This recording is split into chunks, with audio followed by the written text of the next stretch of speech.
The text came through while I was in surgery. Closing went perfectly. Got the $900,000 loan. This is going to save my business. Family dinner tonight to celebrate. You better show up. Ashley. I was a cardiac surgeon at Mass General, 3 hours into a complex valve replacement. I couldn't look at my phone until 4:47 p.m. when I finally scrubbed out. By then, Ashley had sent 6 more messages, each more celebratory than the last. The final one included a photo. Ashley at a closing table surrounded by Mom, Uncle Derek and Aunt Patricia, everyone holding champagne glasses. The caption read, $900,000 secured against the Nantucket house. Beach Boutique Luxury Resorts is officially funded. Thanks for being a great co-owner, sis. Clinking glasses beach with umbrella. I stared at the photo for 30 seconds before my hands started shaking. I didn't co-own the Nantucket house. I was the sole owner. My grandmother had left it to me, only me, when she died 4 years ago. The deed was clear. The trust documents were explicit. Ashley had received Grandma's Boston condo and her investment portfolio. I called Ashley immediately. She answered on the second ring, laughing. Lena, finally. Where were you? We're at Mom's celebrating. Ashley, what did you just do? I got the loan. Atlantic Coastal Bank approved $900,000 against the Nantucket property. It's amazing. The house appraised at $2.1 million, so the loan-to-value ratio was perfect. They fast-tracked everything. You can't get a loan against a house you don't own. Silence. Then, what are you talking about? We're co-owners. Grandma left it to both of us. No, she left it to me. You got the condo. That's not what Mom said. Mom showed me paperwork. We're listed as joint tenants with right of survivorship. My stomach dropped. What paperwork? The deed amendment. From 2020, right before Grandma died. It added me as co-owner. Her voice got defensive. Look, the bank verified everything. They checked the county records, they reviewed the documents, they had their legal team approve it. If I wasn't a co-owner, they wouldn't have given me the loan. Ashley, Grandma never amended the deed. I have the original. Then you have an outdated version. Mom has the amended one, properly filed and notarized. She paused. Lena, I really need this money. Beach Boutique Luxury Resorts is my dream. I've been planning it for 3 years. This loan makes it possible. Don't ruin this for me. You just took out a $900,000 loan against my house. Our house. And technically I'm responsible for the payments. You won't have to do anything. Ashley, if you can't make payments, they'll foreclose. On my property. That's not going to happen. My business plan is solid. I have investors, I have properties lined up, I have everything mapped out. I'd heard this before. Ashley was 34, 2 years younger than me. She'd started 7 businesses in the past decade. All had failed. Mom had bailed her out each time, to the tune of roughly $300,000 total. Now Ashley was betting $900,000 on business plan number 8. Using my house as collateral. I'm calling the bank, I said. Don't you dare. If you interfere, you'll destroy my business before it even starts. Mom said you'd do this. She said you've always been jealous of my entrepreneurial spirit. I hung up and immediately called Atlantic Coastal Bank. After navigating through 4 automated menus, I reached a loan officer named Kenneth Price. Mr. Price, my name is Dr. Lena Morrison. I believe my sister just closed a loan using my property as collateral without my authorization. I'm sorry, Dr. Morrison, but I can't discuss specific loan details with non-parties to the transaction. I am a party. It's my house. The Nantucket property at 47 Cliff Road. I'm the sole owner. Silence. Then, ma'am, according to our records, the property is jointly owned by Ashley Morrison and Lena Morrison. We verified this with county records and reviewed the deed before approving the loan. That's impossible. I have the original deed. It shows only my name. We have an amended deed dated November 2020. It added Ashley Morrison as joint tenant. That deed is fraudulent. My grandmother died in December 2020. She never amended anything. More silence. Dr. Morrison, if you're alleging fraud, I need to transfer you to our legal compliance department immediately. Within 20 minutes, I was on a conference call with Atlantic Coastal Bank's legal team. Kenneth Price, a woman named Barbara Chin who introduced herself as senior fraud investigator, and a man named David Walsh, chief legal counsel. Barbara spoke first. Dr. Morrison, you're claiming the deed we relied on for this loan is fraudulent? Yes. My grandmother's trust was irrevocable. The Nantucket house was designated for me alone. I have the original deed, the trust documents, and my grandmother's attorney's contact information. Can you send us those documents immediately? I'll send them right now. But I want to know, how did Ashley get a deed amendment that doesn't exist? David Walsh answered, if someone provided us with falsified county records, that's a serious crime. We'll need to investigate before we can determine next steps. I scanned and emailed everything within 10 minutes. The original deed showing sole ownership, Grandma's irrevocable trust dated 2015, the attorney's certification letter from the estate closing. Everything clearly showed the Nantucket property transferring only to me. Barbara Chin called back 37 minutes later. Her voice was tight. Dr. Morrison, we have a significant problem. The deed your sister provided shows a file stamp from Nantucket County Clerk's office dated November 12, 2020. We've just contacted the clerk's office. They have no record of any deed amendment filed on that date or any date in 2020 for your property. So it's fake. It appears so. We're also examining the notarization. The notary listed is a woman named Helen Rodriguez from Hyannis. We're attempting to contact her now. What happens to the loan? If the collateral documentation is fraudulent, the loan is void. We'll freeze the disbursement immediately and initiate a full forensic review. She paused.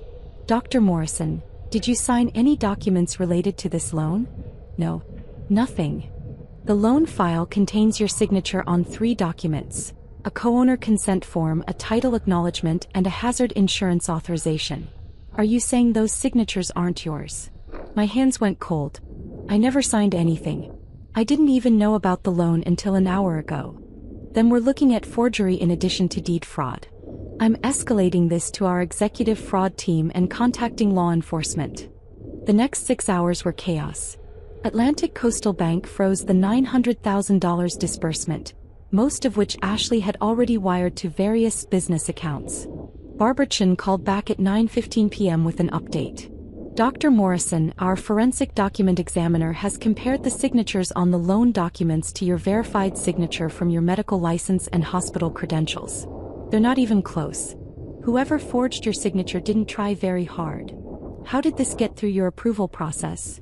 That's what we're investigating. The loan officer who handled this, Kenneth Price, is being questioned. Either he was negligent or complicit. She paused. But here's the bigger issue. We found 15 separate forged documents in the loan file.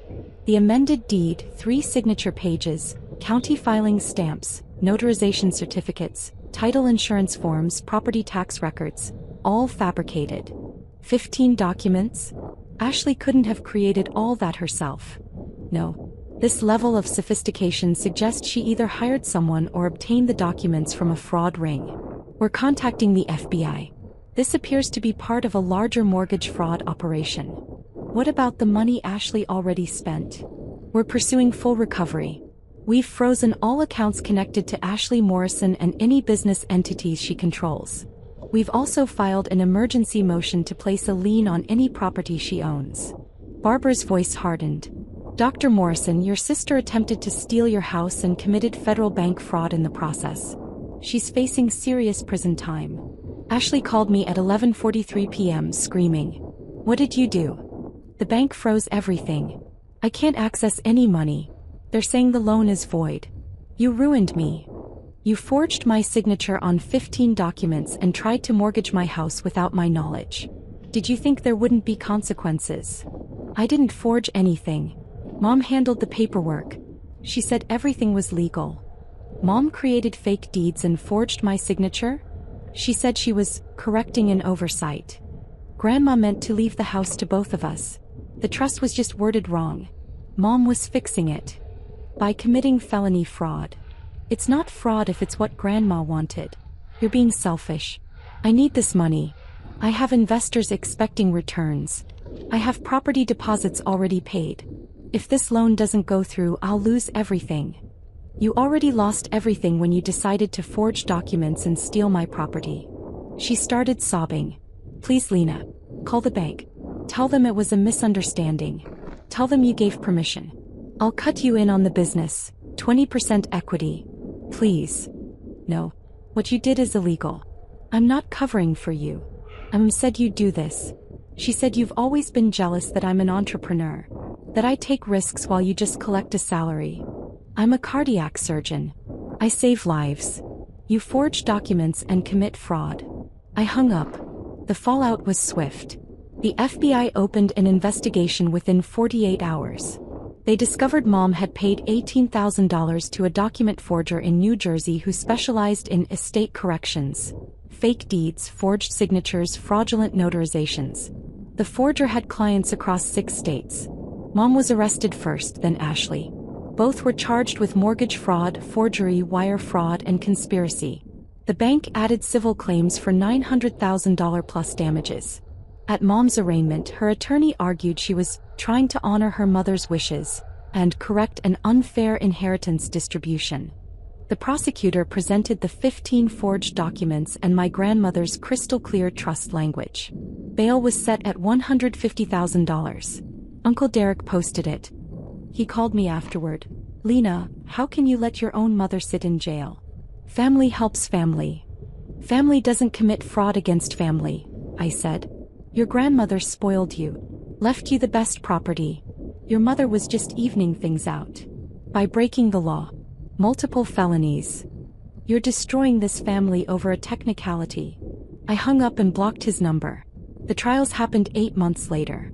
Mom and Ashley both took plea deals to avoid trial. Mom got 18 months in federal prison plus $400,000 restitution. Ashley got 2 years plus $500,000 restitution and 5 years probation. The document forger got 6 years. Atlantic Coastal Bank settled with me for $75,000 to cover my legal fees and the nightmare of dealing with the fraud. They also fired Kenneth Price, the loan officer who'd approved the loan without proper verification. Family reaction was predictable. Aunt Patricia posted on Facebook about how greed tears families apart.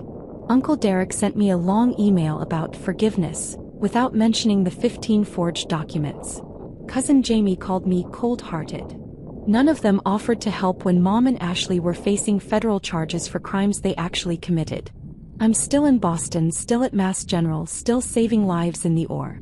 The Nantucket house is still mine, secured with enhanced title monitoring and fraud alerts. I added biometric locks and a security system that would make Fort Knox jealous. Mom was released last month after serving 14 months. She moved in with Aunt Patricia. He sent me one letter. Lena, I hope you're satisfied. You sent your own mother to prison over a house. Your grandmother would be ashamed. I didn't respond. Grandma had been explicit in her trust. The Nantucket house was mine because she knew Ashley would sell it or leverage it for doomed business ventures. Grandma had watched Ashley fail repeatedly and wanted to protect at least one asset from her chaos. The trust worked exactly as designed. Last week, I established the Morrison Family Trust Fraud Prevention Fund, providing legal resources for people whose families attempt estate fraud against them. First year budget, $200,000. Because sometimes protecting what's yours means letting family face the consequences of their crimes. Even when they're your mother and sister.